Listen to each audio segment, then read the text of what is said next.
other GI drugs.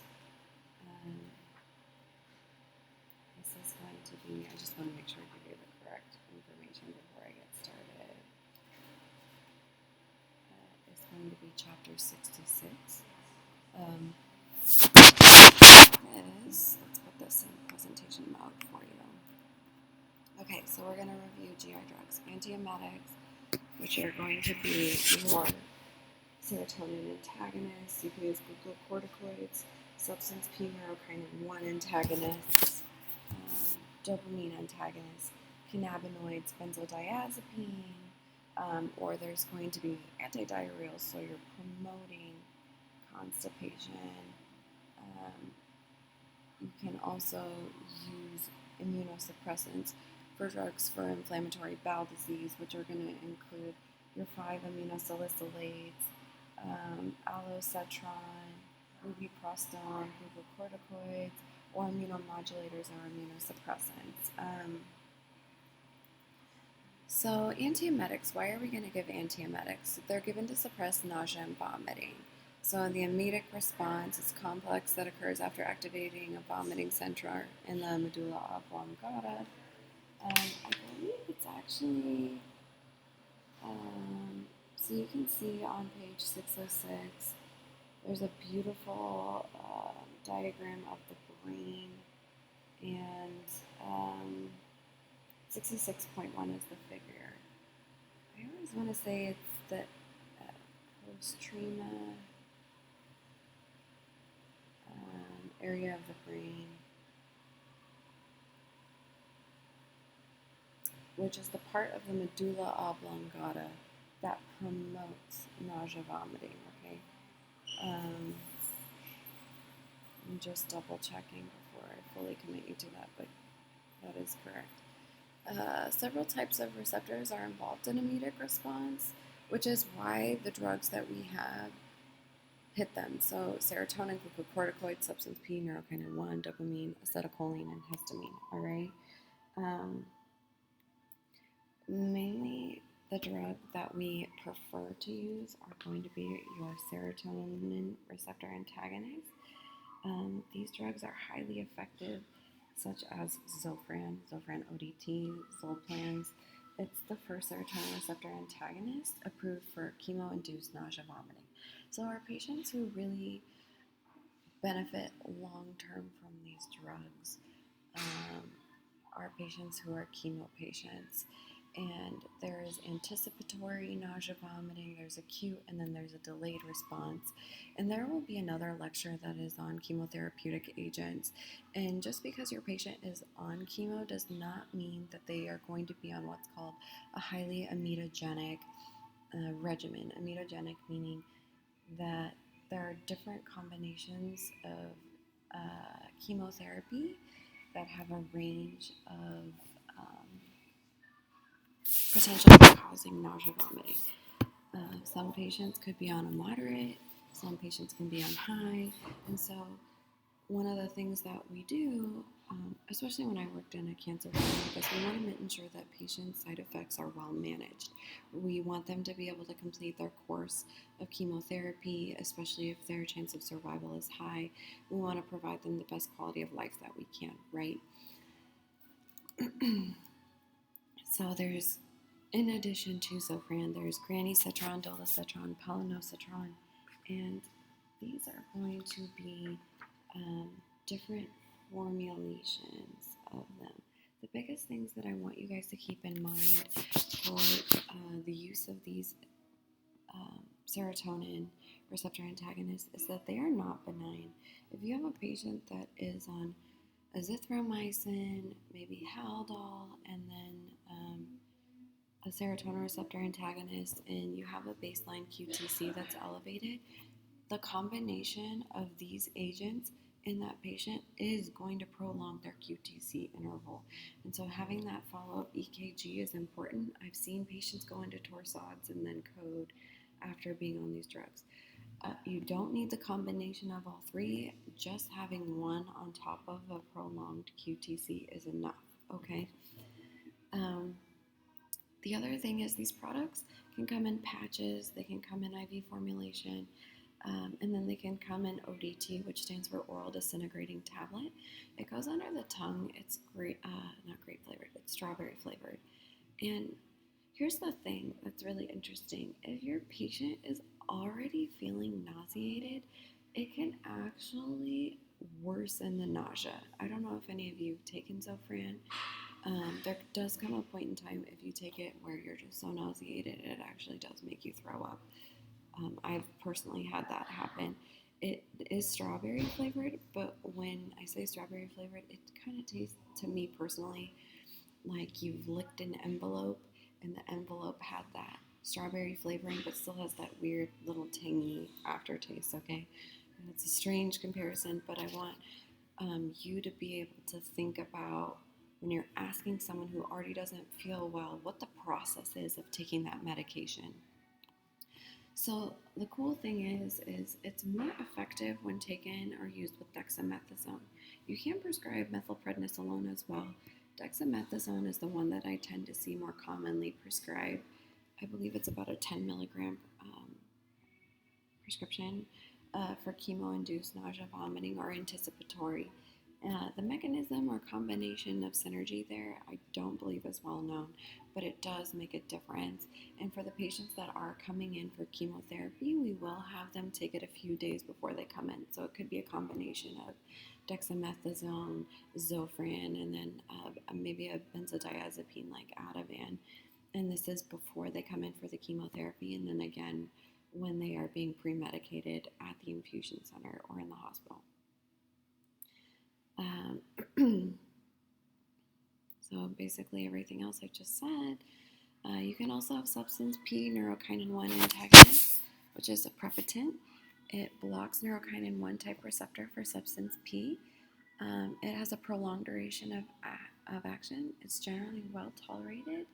The only issue is that there is some drug interactions that you need to be aware of, okay? So you're gonna need to be aware of that, right?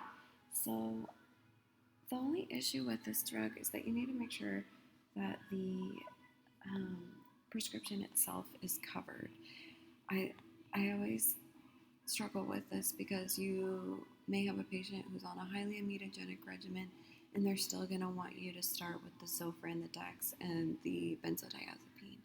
And although it can be highly effective in some patients, not all patients are going to respond, or it may work for a period of time to be on the Zofran, the Dex, and the benzo, and then as the patient progresses through their cycles of chemo, they may need something else, okay? I really like the table 66.1, antiemetic drug classes, trade names, and dosages, because it's going to tell you how something's available, may be given, if it's only available in generic brand. And then there's actually, you can see that it's indicated in CINV, which is chemo-induced nausea vomiting, okay? And then if for the Dex, you can see Decadron 10 to 20 milligrams IV before chemotherapy, then 4 to 8 milligrams, okay? Which is what I was talking about. The only thing that bums me out about this is it won't tell you the formulation that's available.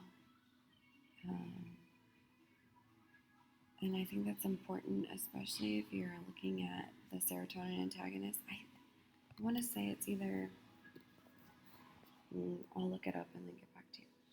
I don't want to misspeak. Let's see if it's on the next page. It is not. Okay. I'll just come back to that and let you know, because the formulation is going to matter. If you have a patient who is just so orally sensitive, like putting an ODT, oral disintegrating tablet of a serotonin antagonist in their mouth, that having a patch, which is a little longer acting, they don't have to put it in their mouth, may be of benefit, okay? Benzos. The cool thing about the use of benzos, they are highly abused drugs. Please keep that in mind. But when you're using it in a patient population that needs this drug, it really can be a life-changing experience. They're sedative. They can help suppress anticipatory emesis. If the patient is just so anxious, it's going to help calm them down. And the other great thing is that it causes anterograde amnesia. So it's going to help relax the mind and also remove the negative experience of having the chemo-induced nausea vomiting. So it's kind of the best of all three when you have the Zofran, which is going to work at the serotonin receptors. You're going to have the Dex, which is really just going to enhance the effect. And then you're going to just have this calming effect and sort of remove that negative experience with the anterograde amnesia, okay? So dopamine antagonists, phenothiazines, prochlorperazine, block dopamine. The biggest thing about this is going to be extrapyramidal reactions, anticholinergic effects, hypotension, and sedation, okay? So they suppress emesis by blocking dopamine 2 receptors, and they can reduce emesis associated with surgery, cancer, chemo, and toxins. And there are more information about phenothiazines discussed in chapter 26, okay? Phenergan, which is promethazine, requires comment. It's the most widely used antiemetic in young children despite its adverse effects. You guys, I probably would have the patient see a pediatrician if there is prolonged nausea vomiting going on in a pediatric population, okay? Another important thing, promethazine can cause respiratory depression, and it is contraindicated in children below the age of 2, okay? Tissue injury can result from extravasation of intravenous promethazine, leading to tissue necrosis and gangrene. So it's not something that we really are huge fans of. Like I said previously, we have some pretty good agents. Butyrofenones. Say that 12 times fast. So Haldol, we've all heard of Haldol, can be used as an antiemetic. Now, as I stated previously, imagine you have your patient on Haldol, you have your patient on Zofran, and maybe your patient is finishing up a Z-Pack, which I don't recommend, for CAP. Okay, well, you've got 3 QTC prolonging agents in a patient, increasing their risk for torsades, okay? So I want you to keep in mind the risk of that and having a baseline EKG. Metoclopramide, Reglan, can suppress postoperative nausea, vomiting, as well as emesis caused by anti-cancer drugs, opioids, toxins, and radiation therapy. It's also considered a prokinetic agent. Erythromycin is also a prokinetic agent, just keep in mind. And you can have your cannabinoids, dronabinol, marinol, or nabilone, sesamet. They are approved for suppressing chemo-induced nausea, vomiting. The mechanism underlying their benefits is unknown, but it's thought to be by activating cannabinoid receptors in and around the vomiting center. Because of their psychomimetic effects and abuse potential, they are considered second-line agents. There's a website that I'm going to try to link to Blackboard, and I think it's called chemocare.com, and it's for providers and for patients in the sense of providing as much information about chemotherapeutic regimens, including the immunogenicity of chemotherapeutic regimens and the lines of therapy that are recommended, meaning first line therapy for chemo-induced nausea vomiting is going to be your Zofran, your dexamethasone, and benzodiazepine. As we move throughout this lecture, these are becoming more the second line, more refractory. These cannabinoids can also be used for stimulating appetite, so that's also another important consideration. If your patient's cachectic or they have anorexia, that's a consideration, okay? So as I spoke about before, there are 3 types of emesis that can be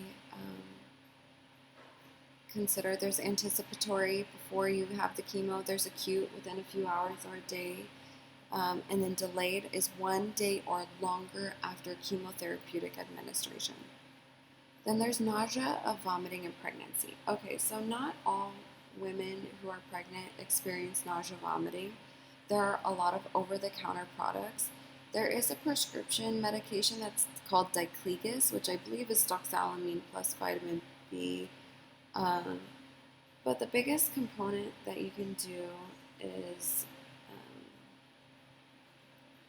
hold on, I'm checking up what's in diclegus really quick because I want to give you the information because it's not in your chapter, and you could have a patient on it. Okay, so it's diclegus. It's spelled Diclegis.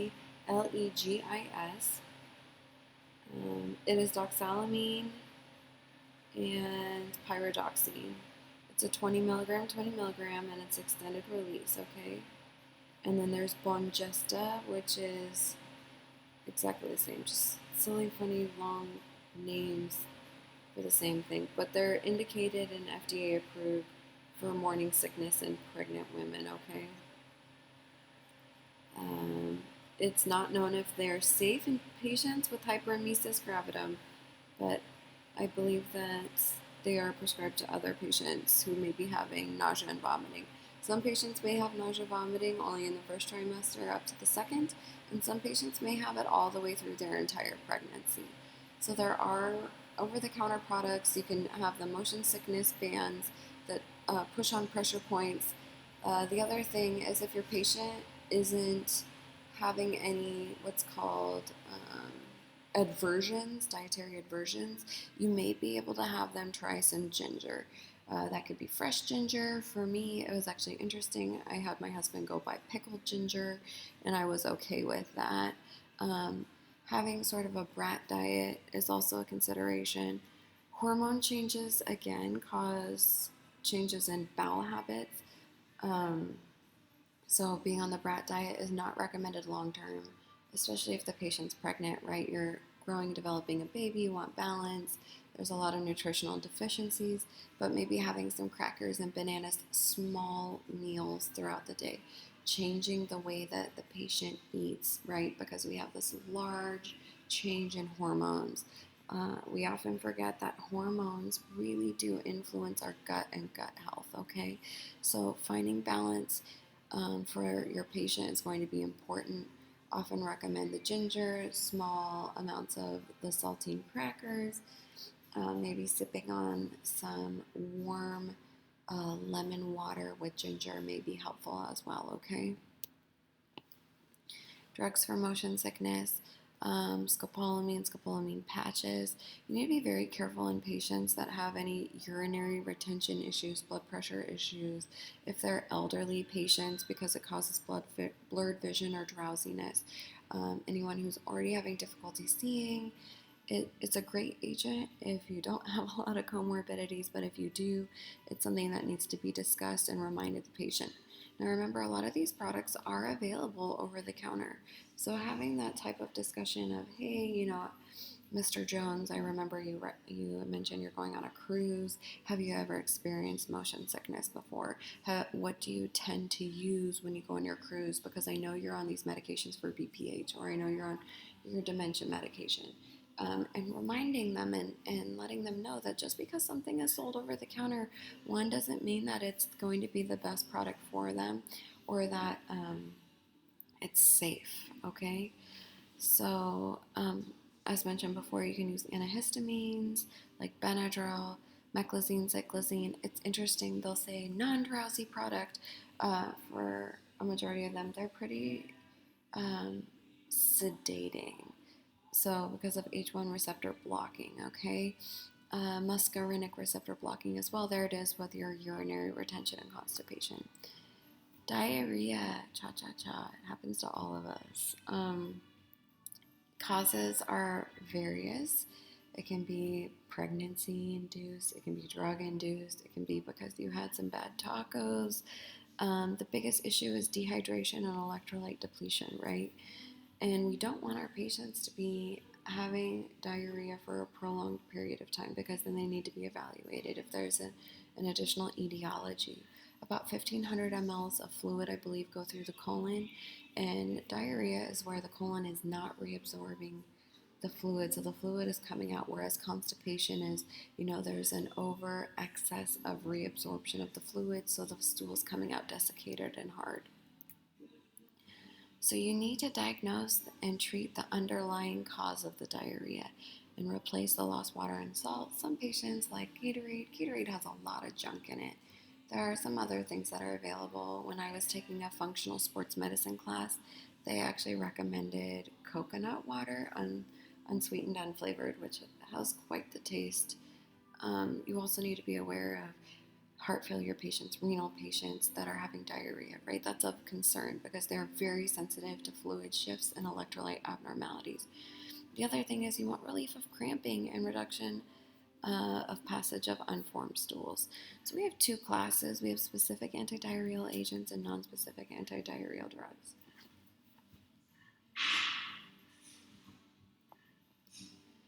Non-specific antidiarrheal agents, you can use opioids, diphenoxylate, digoxin, loperamide. They reduce intestinal motility. So when Dr. Josen lectured on the use of opioids, there is a really large issue with opioid use and opioid-induced constipation, okay? So there's diphenoxylate, Lomotil, or loperamide. They are used for reduction in diarrhea. There's little or no potential for abuse, right? Because basically what they're doing is they're constipating. They're hitting those receptors in the bowel. So they're not giving you the drive of addiction or even the same response period, right?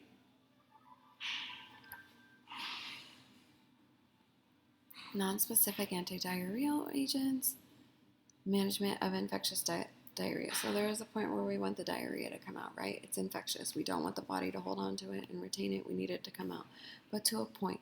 So then you need to treat the underlying cause. So is it Salmonella, Shigella, or is it Clostridium? Is it C. diff, right? Is it traveler's diarrhea? So if you know you have a patient who, one, is at risk for not only motion sickness, but they're going out of the country, they're at increased risk for traveler's diarrhea, write them a nice prescription for ciprofloxacin and they'll be extremely grateful, okay?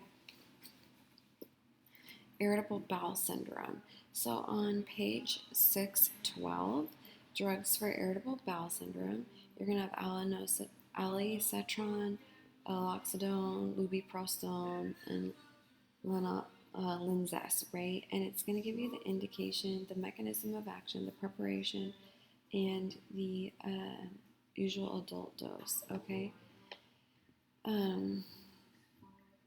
Aloxidone has been shown to have severe GI toxicity and has actually led to death.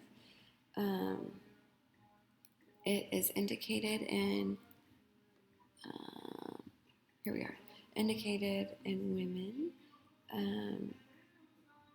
And its mechanism of action is its selective blockade of the 5-HT3 receptors, which are primarily found on neurons that innervate the viscera. It can reduce abdominal pain, increase colonic transit time, reduce intestinal secretions, and increases the absorption of water at the colon, okay? Symptoms usually decline between 1 to 4 weeks after starting the drug and resume 1 week after stopping. It does not interact with oral contraceptives, okay? So that's something that you need to be aware of. It can cause adverse effects, like I said. Big deal, black box warning, can lead to death, ischemic colitis, impaired intestinal circulation, thrombophlebitis, or a hypercoagulable state, right? And then the patients that are on this do need to be part of the risk management program.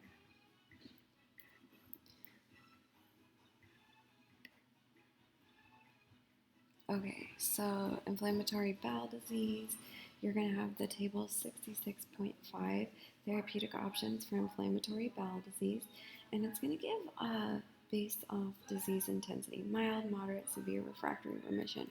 Something that's interesting about this that I didn't mention in my lecture itself is that their mechanism of action of like 5-aminosalicylate or infliximab. They they work at different parts of the GI tract. Okay, so sulfasalazine. Let's be looking at the same slide, shall we? 5-aminosalicylates is the same chemical family as sulfonamide antibiotics. However, although they are similar, it is not employed to treat infections. It's only indicated to treat irritable bowel disease and rheumatoid arthritis. It basically is metabolized by intestinal bacteria into two compounds, 5-aminosalicylate and sulfapyridine. It's the component responsible for reducing inflammation, and it reduces prostaglandin synthesis as well as migration of inflammatory cells into affected regions. The biggest adverse effects are going to be nausea, fever, rash, arthralgia. There can be some hematological disorders that can occur, so having a CBC at initiation of therapy and follow-up should be considered. So glucocorticoids, budesonide. A review of steroids is in chapter 58. Glucocorticoids are indicated primarily for the induction or remission, not for long-term maintenance. Okay, administration is usually done either by mouth or intravenous. There is oral budesonide, which is approved for mild to moderate Crohn's disease that involves the ileum or ascending colon. So as I mentioned before, it depends on the location of where these drugs work. You can also consider using immunosuppressants such as azathioprine or mercaptopurine. So mercaptopurine is the active drug, whereas azathioprine is the prodrug that undergoes conversion to mercaptopurine in the body. So azathioprine or Imuran and mercaptopurine are employed with success to induce and maintain remission in both ulcerative colitis and Crohn's disease, okay? So onset of effects may be delayed. It can take time. I believe it's up to about 6 months with these agents. So they're not considered for use for acute management or monotherapy, okay? They also tend to be potentially more toxic than aminosalicylates or the steroids, the glucocorticoids, and they're reserved for patients that have not responded to traditional therapy, okay? Immunomodulators, infliximab. So your patients have started the traditional therapy and are not responding. You would consider them going to immunomodulators. Infliximab can be one. You can use, actually something that was important that I didn't mention about immunosuppressants. That's not on here. It is in your book though. So cyclosporine is also an immunosuppressant that's stronger than azathioprine. It acts faster. It is reserved for patients with severe ulcerative colitis or Crohn's disease. It can be given as a continuous intravenous infusion, okay, and can induce remission. Cyclosporine is potentially toxic compound that can cause renal impairment.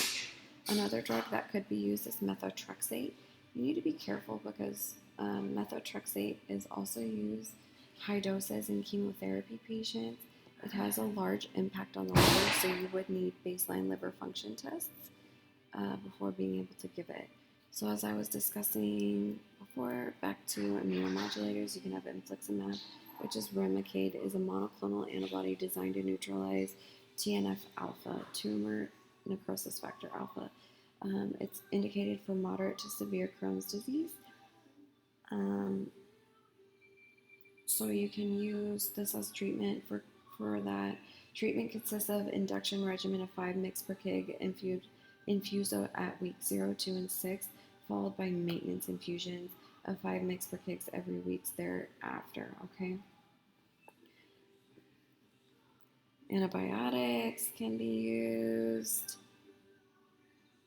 Prokinetic agents, increase tone and motility of the GI tract, okay?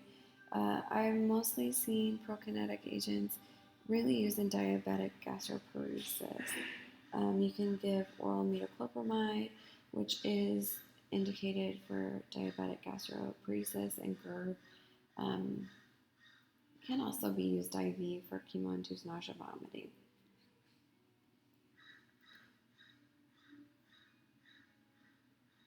Palifermin Kepivance.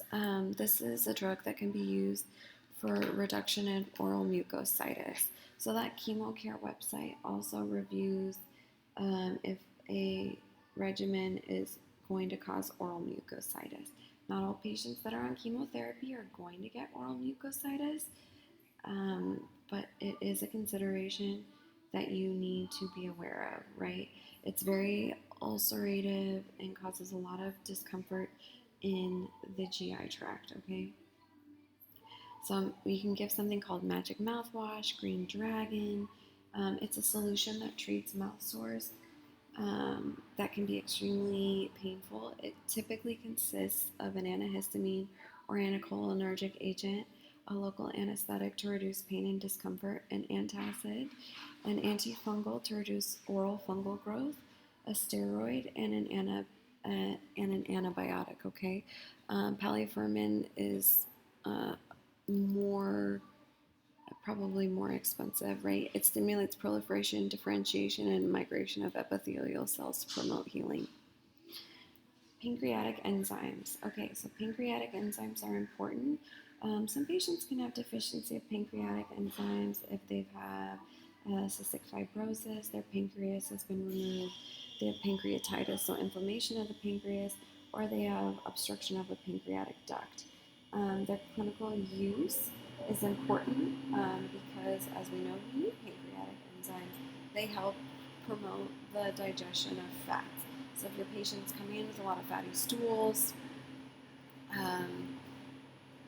which tend to be white in nature and float,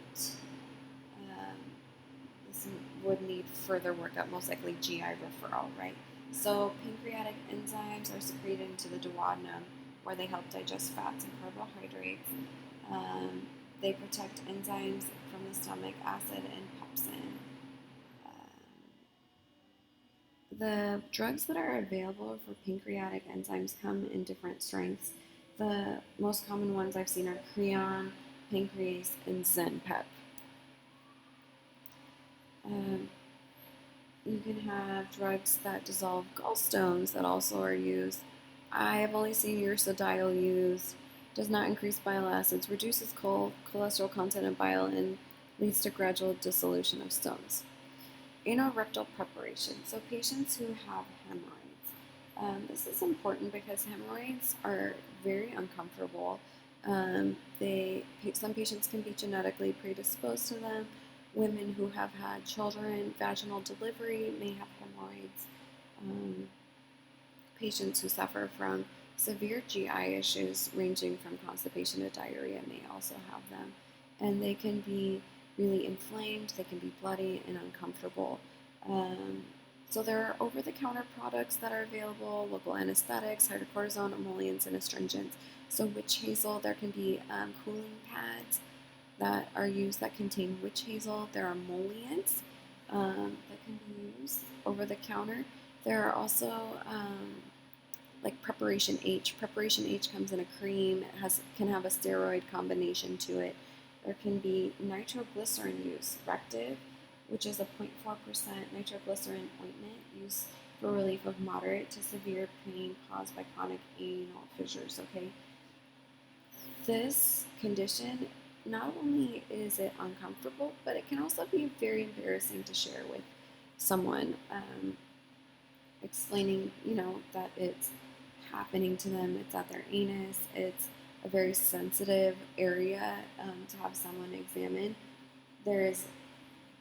If the patient is really experiencing severe symptomology that is not resolved with over-the-counter products, most likely will need a GI referral to determine if they're a candidate for removal, okay? The point is that none of these treatments will take away the hemorrhoid, they will just reduce inflammation at the site. So patients who are always constipated, they're straining at the toilet, we really recommend that they not sit on the toilet for prolonged periods of time, or that they strain. You can listen to my lecture on laxatives about that for more information. All right, so that's the end of that presentation. If you have questions or concerns, please feel free to reach out to me. Sorry, I always struggle with finding a way to stop this. All right, thanks, guys.